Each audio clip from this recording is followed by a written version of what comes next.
英语学习系列，如何说一口流利的英文？欢迎来到今天的解析。说真的，今天我们要来聊的东西，绝对会完全颠覆你学英文的方法。我们的目标很简单，就是要帮你跨越那种只能勉强挤出几个字的尴尬阶段，真正走向自信道地的流利英文。如果你觉得自己学了好多年，却老是卡关，那你今天绝对来对地方了。准备好了吗？我们直接开始吧。好吧，让我们直接切入正题。3000，你想想看，这个数字代表什么？是你必须苦苦坐在书桌前死记硬背的小时数吗？绝对不是啦。还是说，这是你要砸在英文补习班的昂贵学费？拜托，差得远了。其实啊，这是一个充满魔力的数字，也是我们今天整个学习策略的超强起点。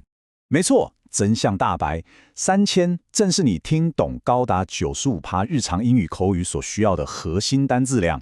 也就是说，只要掌握了这3000个字，你基本上就能无障碍解锁绝大部分的日常对话了。听起来很棒，对吧？但问题来了，大家都知道要背单字啊，到底该怎么做才有效？因为老实说，你吸收这3000个单字的方法，将会决定你是终于迎来一口流利英文的喜悦，还是又一次陷入那种背了又忘，忘了又背的无底洞。你回想一下，我们大多数人是不是都走过这种冤枉路？呆坐在那种传统死气沉沉的教室里，花大把钞票请家教，或者逼自己去死背那种仿佛只要睡觉就会忘得一干二净的无聊单字表。结果呢，进步超级慢，过程无聊到爆，而且还超花钱。如果你现在心里想着，对，这就是在说我，相信我，你绝对不孤单。但是如果我告诉你，其实有一种超级符合人类天性、效率极高而且好玩太多的方法呢？这就是我们今天要探讨的全新典范。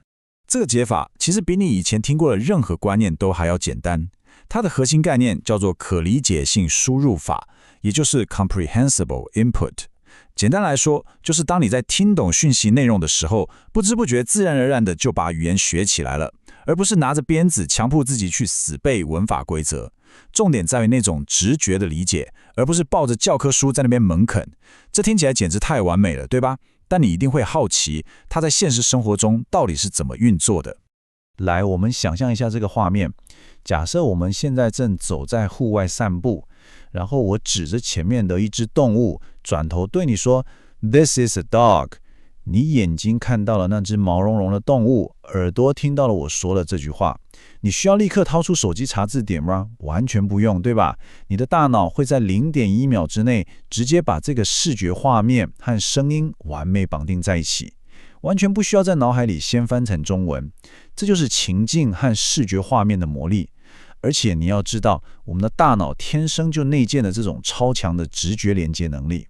而这完美地说明了可理解性输入法是怎么运作的。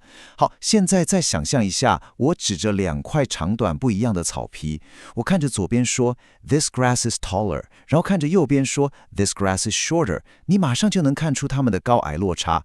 透过这种超级简单直白的视觉对比，你的大脑在完全没有字典帮忙的情况下，单单靠着上下文情境，瞬间就懂了 taller 和 shorter 是什么意思。甚至啊，如果我指着一颗柠檬和一辆车说话，就算你中间漏听了几个字，你的大脑还是会像超级电脑一样疯狂运转，透过画面去猜出意思。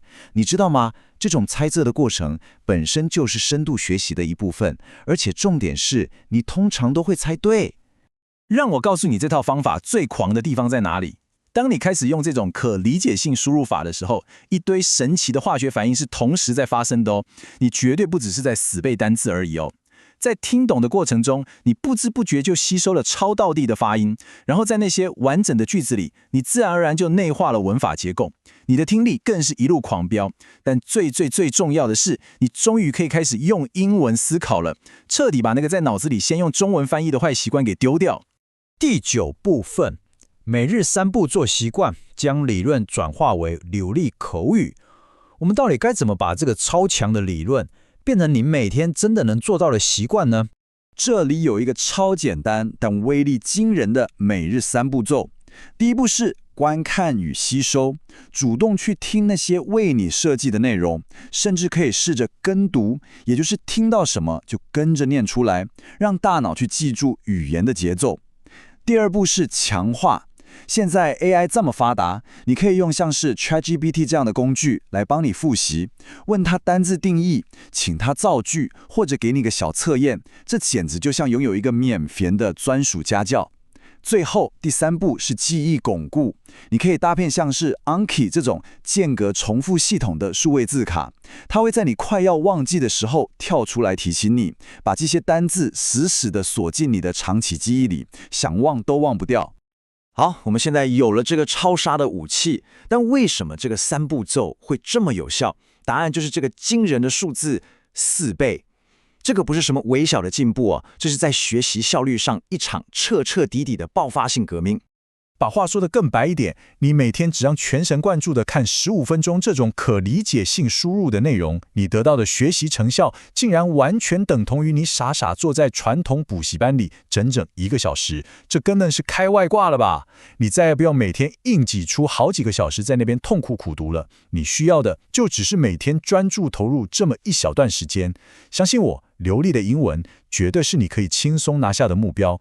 在我们结束今天的解析之前呢，我想说的是，其实语言学习真的就是一趟旅程，只要你找对了方法，而且愿意坚持下去，要把英文说的流利真的没有那么难。所以我想留下一个问题让你想想，在经历了过去那么多痛苦的文法地狱，还有背不完的单字表之后，有没有可能这种在情境中单纯的理解，才是你语言学识拼图里面一直少掉的那一刻最关键的拼图呢？这绝对值得你今天就去试试看。我们下次见喽。